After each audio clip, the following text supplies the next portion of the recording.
Welcome to the Irregularly Scheduled Show. I'm your host, Christian Wissa. Let's start with a quick recap of the week. Amazon bought Whole Foods for $13 million, and yeah, you still won't be able to find a parking spot. At least there's free 2-day shipping on your kale and quinoa. I fucking hate quinoa. 5 Michigan officials were charged with involuntary manslaughter for their role in the Flint water crisis. I believe that's a good start, but the people in Flint, Michigan still don't have clean drinking water. Just in case you didn't hear me, the people in Flint, Michigan still don't have clean drinking water, and no one is covering it. In other news, Bill Cosby, his case has been declared a mistrial. I have no punchline. I just thought you needed to know that. And now, on to our main story, Trump and the Evangelicals. I know that sounds like Barron Trump's rebellious punk rock band. Yeah, all the guy liner in the world won't make him hug you anymore, or hug Ivanka any less. Nevertheless, President Trump enjoys strong support from evangelical voters, which isn't surprising considering that 81% of white evangelicals voted for President Trump in the 2016 election, 2/3 of which approve of the job he's currently doing. You know, the whole being under investigation for being tied to Russia, allegedly, going on multiple vacations to Mar-a-Lago. I mean, apparently people are about that life. As a Christian, I feel that Trump represents everything that we stand against. We're supposed to be about love, joy, peace, patience, kindness, goodness, self-control.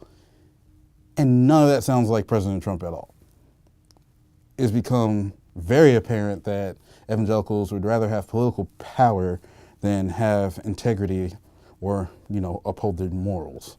When you have a ministry called Focus on the Family and you vote for someone who pretty much has 3 of them, my first question is, which family should I focus on?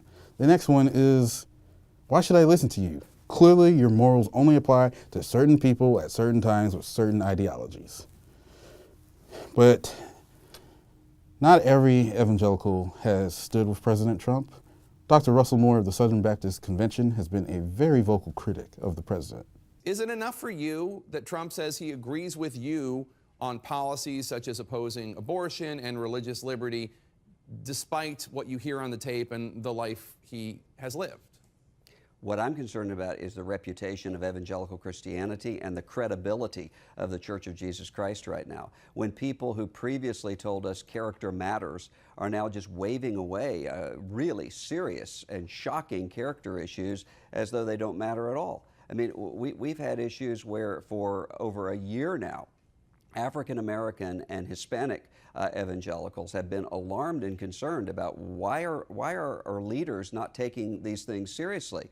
And now I'm hearing from women repeatedly all over the place who are saying, can we really have leaders who are saying that these things don't really matter? I mean, to say that this is just locker room talk or macho talk, or even some supposedly Christian leaders who are saying, well, this is just the way that men talk. It's astounding to me. So has Reverend Al Mohler of the Southern Baptist Theological Seminary. The big question is, can we put up with someone and can we offer them our vote and support when we know that that person not only sounds like what he presumes and presents as a playboy, but it's a sexual predator? This is so far over the line that I think we have to recognize we wouldn't want this man as our next door neighbor, much less as the inhabitant of 1600 Pennsylvania Avenue. Right. And long term, I'm afraid people are going to remember evangelicals in this election for supporting the unsupportable and defending the absolutely indefensible. Both Dr. Moore and Reverend Mohler, they were right. Evangelical credibility has taken a big hit. And yeah, it's going to take a while for people to be able to trust evangelicals again. Before we wrap up, there are 2 more somber things that I want to talk about. Gunmen opened fire this morning on a Republican congressman at a charity baseball practice just outside Washington, D.C. First was the shooting in Virginia involving Representative Steve Scalise and 3 other people. They were wounded, and yeah, it's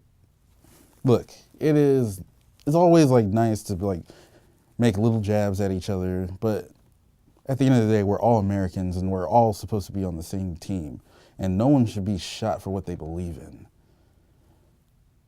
And yeah, speaking of people getting shot. Geronimo Yanez, a Minnesota police officer who fatally shot Philando Castile during a traffic stop last year, has been found not guilty. Yeah. So the cop that shot Philando Castile, he's going to get off. And it's deeply frustrating.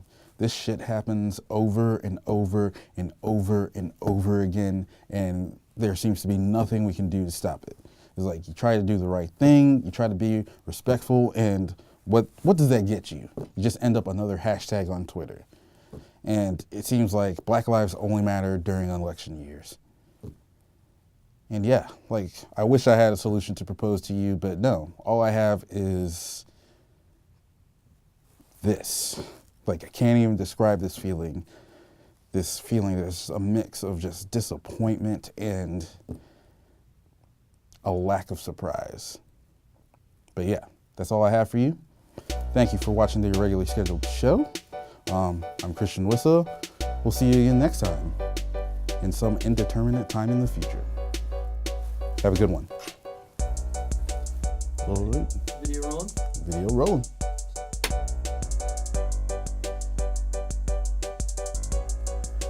Welcome to the Irregularly Scheduled show. I'm your host, Christian Wissa. Let's start with a quick recap of the week. Amazon bought Whole Foods for $13 billion. Yeah, you still won't be able to find a parking spot though. At least you'll get like free 2-day shipping on your quinoa. Damn. Welcome to the Irregularly Scheduled show. I'm your host, Christian Wissa, and I can't say irregularly. No, I don't want that. All right. We still rolling? I'm still rolling, yeah, me too. So are you? I don't know what the solution is. Maybe you have a better idea. You can leave it in the comments. Hello, racists in the comments below.